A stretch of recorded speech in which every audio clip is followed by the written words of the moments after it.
Assalamualaikum warahmatullahi wabarakatuh. Bismillahirrahmanirrahim. Alhamdulillahirabbil alamin. Asyhadu an la ilaha illallah wa asyhadu anna Muhammadar Rasulullah.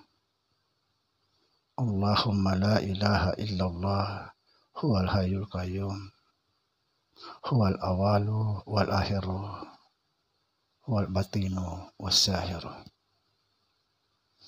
Saudara-saudara yang saya cintai dimanapun berada, semoga senantiasa dalam bimbingan Allah Subhanahu wa Ta'ala, diberikan rahmat kesehatan jasmani dan rohani, serta rahmat ilmu, yaitu ilmu-ilmu yang bermanfaat dunia dan akhirat. Amin ya rabbal alamin. Saudara, pada kesempatan kali ini kita akan membahas lagi tentang sholat secara utuh, sesuai apa yang saya pahami dan apa yang pernah diajarkan guru saya. Jika saudara tidak sepaham, maka biarkan saya berjalan sesuai apa yang pernah saya pelajari dan apa yang saya pahami, saya yakini saat ini, insya Allah. Kenapa saya kembali membahas ini? Karena masih banyak saudara-saudara belum memahami.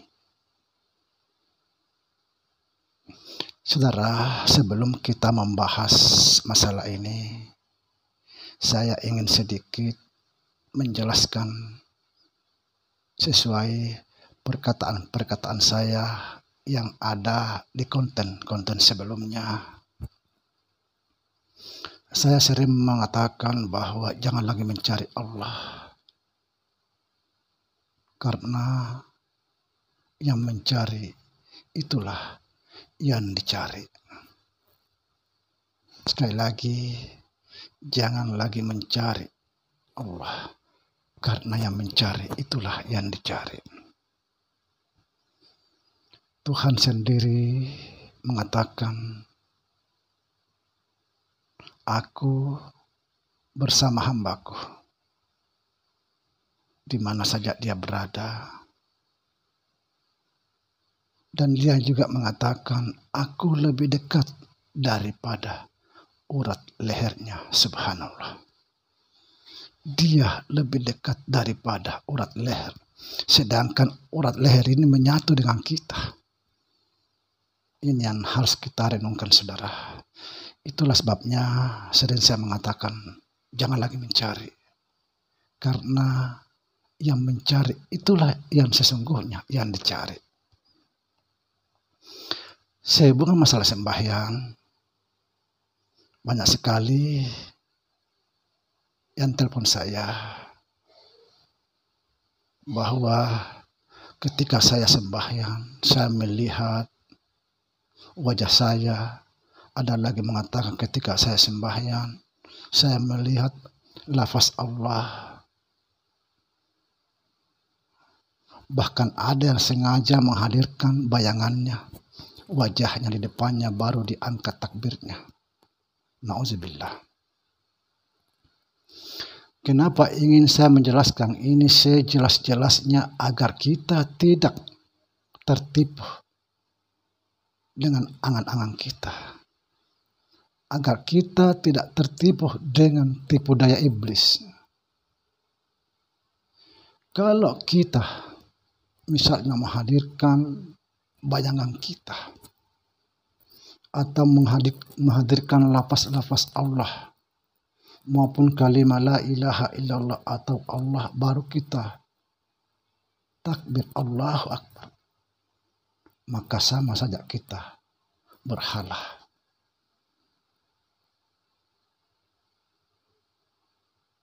Sama. Kenapa?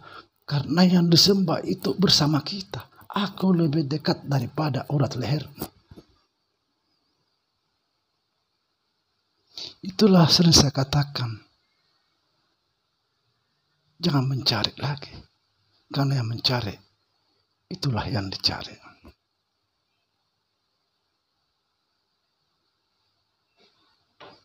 Saudara, saya akan menjelaskan kembali bahwa di dalam sembahyang itu atau sholat itu, yang paling penting adalah takbiratul ihram dan sadar tentang Allah.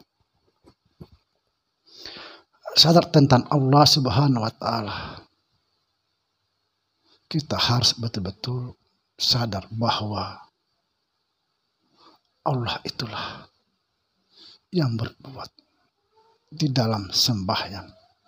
Tidak ada satu perbuatan makhluk kecuali Allah.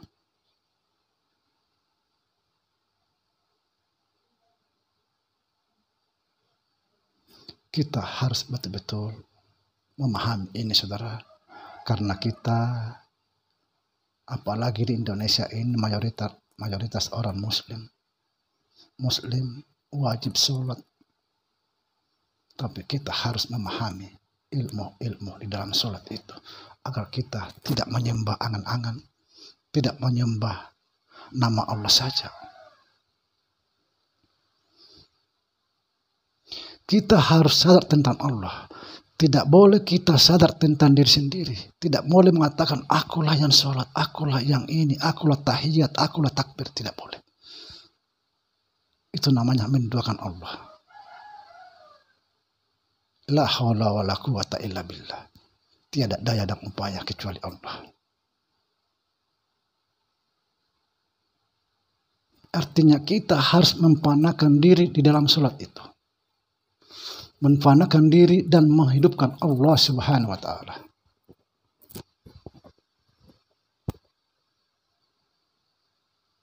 Jangan ada perbuatan di dalam sholat itu kecuali perbuatan Allah. Ingat itu.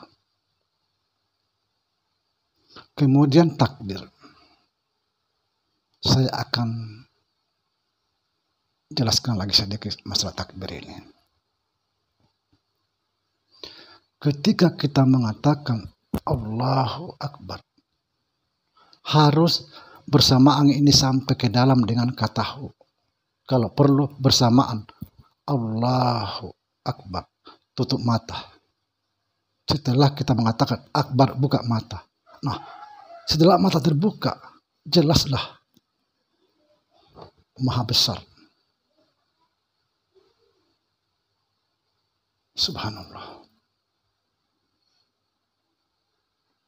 Nah, saya sering menjelaskan di konten-konten sebelumnya, apalagi konten yang pertama, di situ saya menjelaskan ketika naik napas I, keluar napas A, berhenti napas U, baru kita takbir.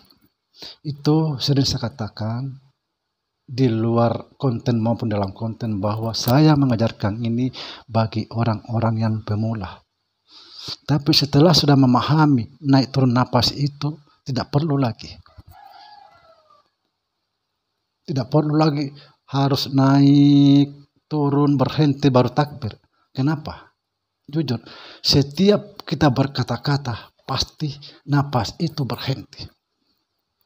Ketika kita mengatakan Allahu Akbar, napas itu berhenti.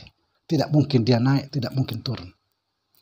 Makanya kata guru saya, jangan angkat takbirmu ketika napas lagi naik atau lagi turun. Karena kenapa? Memang tidak naik, tidak turun ketika kita angkat takbir.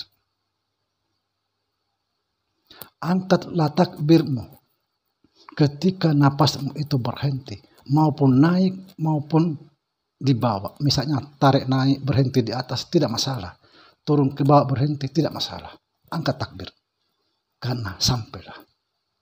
Ketika kita mengatakan Allahu Akbar. Hu itu artinya dia. Dia yang berbuat di dalam sembahyang, bukan kita. Dia yang berlaku dalam sembahyang, bukan kita. La haula wa la quwata illa billah. Sekali lagi, jangan sampai kita terjebak atau tertipu di dalam sholat. Banyak sekali itu orang saya dengar, bahkan banyak orang yang bertanya kepada saya. Dia menghadirkan bayangan dirinya, baru diangkat takbirnya. Ada lagi menghadirkan lapas-lapas, misalnya la ilaha illallah atau Allah, baru angkat takbirnya. Na'udzubillah. Itu namanya berhala. Menyembah nama.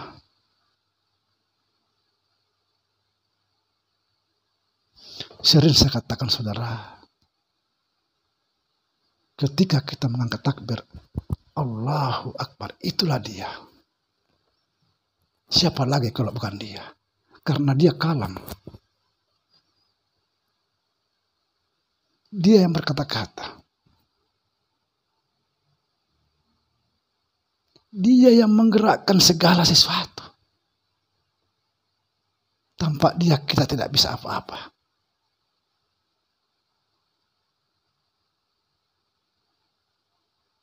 Jangan menyembah. Jangan menyembah Tuhan yang ada di luar dirimu. Karena Tuhan itu lebih dekat daripada urat leher kita. Ini Allah sendiri yang mengatakan, aku lebih dekat daripada urat lehermu. Subhanallah. Tidak perlu kita berusaha menghadirkan sesuatu, tidak perlu. Apalagi berusaha menghadirkan bayangan kita. Na'udzubillah, summa na'udzubillah.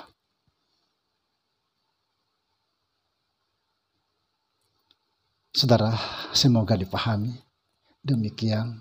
Assalamualaikum warahmatullahi wabarakatuh.